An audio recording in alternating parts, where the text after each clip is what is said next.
Tiwari classes में आप लोगों का स्वागत है। आज मैं अलंकार धारणा का विकास के बारे में बात करूंगा।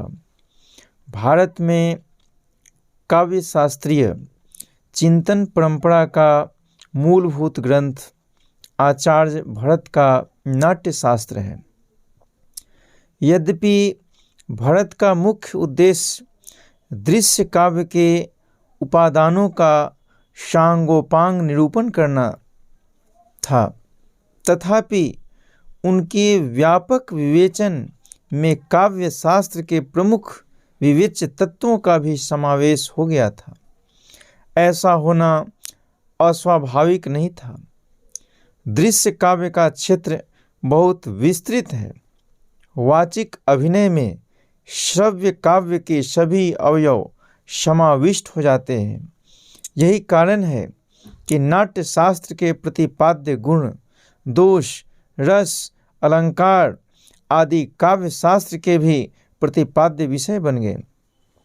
नाट्य शास्त्र से पृथक काव्य शास्त्रीय विवेचना का स्वरूप भामह के काव्यालंकार से स्पष्ट हो जाता है, जिसमें नाटक के अंगों को छोड़ काव्य के अंगों का सुव्यवस्थित विवेचन किया गया है। इस रचना में काव्य के अलंकारों के विवेचना का प्रमुख स्थान है। यहाँ आकर अलंकार की संख्या में भी बहुत वृद्धि हो गई। भरत के 4 अलंकारों के स्थान पर भामह के काव्यालंकार में परिभाषित एवं सूचित अलंकारों की संख्या 39 हो गई। धीरे धीरे यह संख्या बढ़ती गई और अप्यदीक्षित के कुलयानंद में शताधिक हो गए। हिंदी साहित्य के रीतिकाल आचार्यों ने बहुलांशतः कुवलयानंद की पद्धति का अनुसरण किया और अलंकारों के कुछ नवीन भेदोपभेदों की भी उद्भावना की। प्रस्तुत अध्याय में हम अलंकारों की स्फीति के हेतु एवं औचित्य पर विचार करेंगे। भरत ने उपमा, रूपक, दीपक और यमक इन 4 अलंकारों का उल्लेख किया है और उन्हें काव्य के अलंकार कहा है।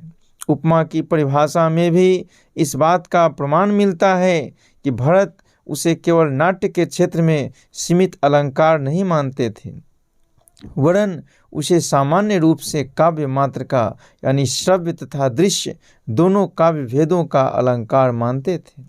उनके अनुसार काव्यात्मक उक्ति में जहाँ सादृश्य के आधार पर एक वस्तु की उपमा दूसरी वस्तु से दी जाती है, वहाँ उपमा नामक अलंकार होता है।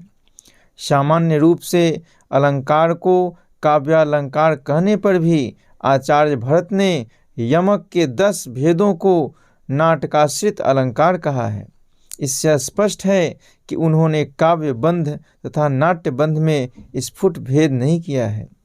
यह संभावना भी की गई है कि भरत ने सर्वत्र काव्य शब्द का प्रयोग दृश्य काव्य के ही सीमित अर्थ में किया है।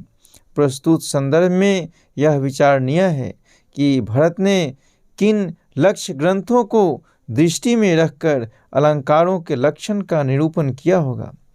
क्या उनकी अलंकार परिभाषाएं उनसे पूर्ववर्ती कवियों की सभी उक्ति भंगियों को अपने में समाहित करने में सक्षम है?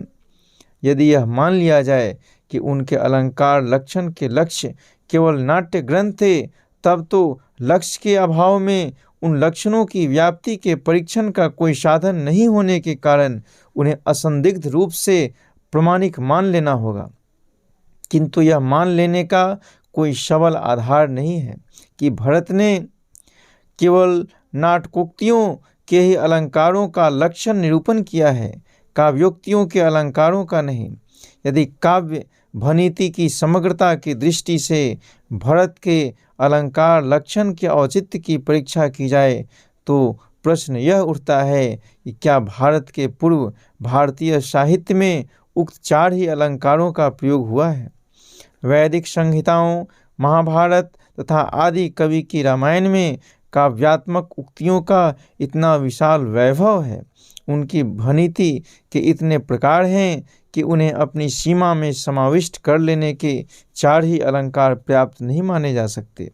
यह मान लेने पर भी कि भरत ने केवल रूपक में प्रयुक्त होने वाले अलंकारों का ही स्वरूप निर्धारण किया है, उन अलंकारों की शक्ति के सामने प्रश्न चिन्ह लगा ही रह जाता है।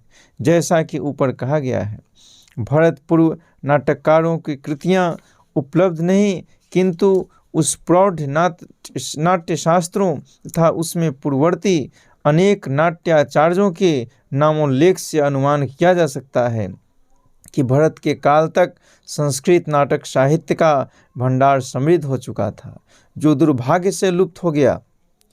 भास के अनेक नाटकों का शताब्दियों तक अप्राप्य रहना भी इस बात का प्रमाण है कि प्राचीन भारतीय साहित्य के बहुत से बहुमूल्य ग्रंथ किसी कारण से विनष्ट हो गए हैं।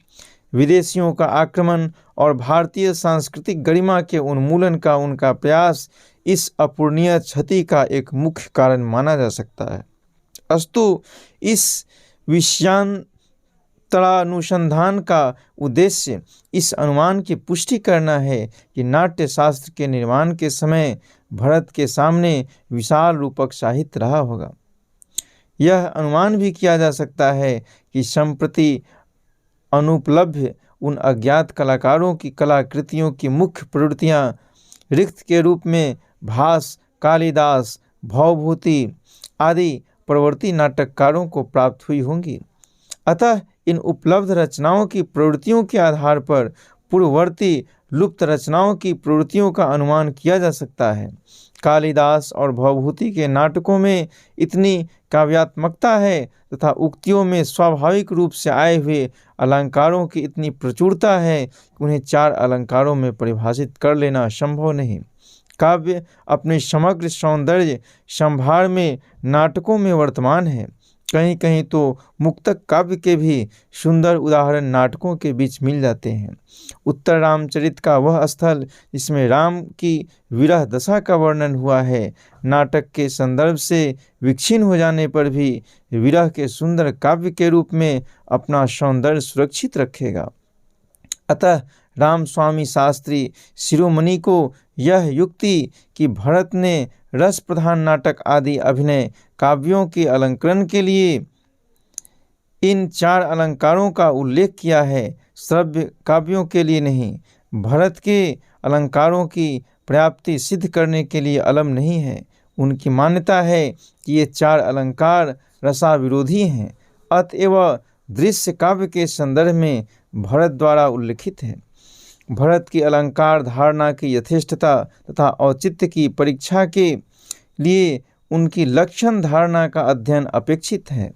नाट्यशास्त्रों में अलंकारों के संख्या संकोच का दायित्व लक्षण धारणा के विस्तार पर है। भरतोत्तर काल में लक्षण धारणा का स्नेह स्नेह लोप हो गया। कुछ लक्षण मूल अलंकारों से मिलकर नवीन अलंकारों के आविर्भाव के हेतु बने। कुछ लक्षणों के पारस्परिक मिश्रण से भी नवीन अलंकार आविर्भूत हुए। अभिनव गुप्त ने अपने गुरु भट्टौत के मत का उल्लेख करते हुए कहा है कि भारत के परिमित अलंकारों में उनके लक्षण के योग से तथा कुछ लक्षणों के परस्पर मिल जाने से अलंकार प्रपंच की सृष्टि मानते थे। कुछ नवीन अलंकारों की उत्पत्ति के दृष्टांत भी दिए गए हैं। उदाहरणार्थ, उपमा अलंकार के साथ गुणानुवाद नामक लक्षण के मिश्रण से प्रशंसोपमा अलंकार की उत्पत्ति हुई। उसी के साथ उपमा के साथ अतिशय संज्ञक लक्षण के योग से अतिशयोक्ति अलंकार का आविर्भाव हुआ।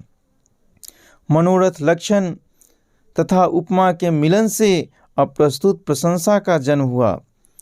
मिथ्याध्यवसाय लक्षण और उपमा ने मिलकर अपहृति को उत्पन्न किया तथा सिद्धि लक्षण एवं उपमा के संयोग से तुल्य योगिता आविर्भूत हुई। लक्षणों के अन्योन्य योग से अलंकार की उत्पत्ति का उदाहरण आक्षेप अलंकार है, जिसका उत्पादन प्रतिषेध तथा मनोरथ लक्षणों के योग से हुआ है। उन्होंने निष्कर्ष रूप में यह माना है कि सभी अलंकार उपमा के ही प्रपंच हैं। यह निष्कर्ष निर्भ्रांत नहीं है। ऐसे अनेक अलंकार हैं जिनका मूल उपमा में ढूंढना संभव नहीं। उदाहरणतः स्वभावोक्ति, भाविक, उदात्त, प्रेय, यथासंख्य आदि अलंकारों को उपमा मूलक मानने का कोई आधार नहीं। हाँ, यह ठीक है कि अधिकांश अलंकार उपमा से उत्पन्न हैं। केवल सादृश्य मूलक अलंकारों के संबंध में यह बात कुछ हद तक ठीक हो सकती है। अतः उक्त मान्यता कुछ परिष्कार के साथ ही स्वीकार की जा सकती है। भारत के 4 अलंकारों तथा उनके 36 लक्षणों को कितने अलंकारों के सृजन का श्रेय प्राप्त है, इसका अध्ययन अलंकार धारणा के विकास क्रम को समझने के लिए न केवल वांछनीय है अपितु आवश्यक भी है। भारत के अलंकारों की संख्या परिमिति में ही कई अलंकारों के विकास की संभावना बीज रूप में निहित थी। उदाहरण के लिए कल्पी तोपमा में जहाँ उपमान असिद्ध या कल्पित रहते हैं, उत्प्रेक्षा के आविर्भाव की संभावना निहित थी। यमक के 10 भेदों में अनुप्रास के विकास के लिए भी अवकाश था। अतः अलंकार की संख्या विस्तृति को दृष्टि में रखते हुए अलंकार धारणा में भारत के महत्व का अध्ययन 3 दृष्टियों से अपेक्षित होगा।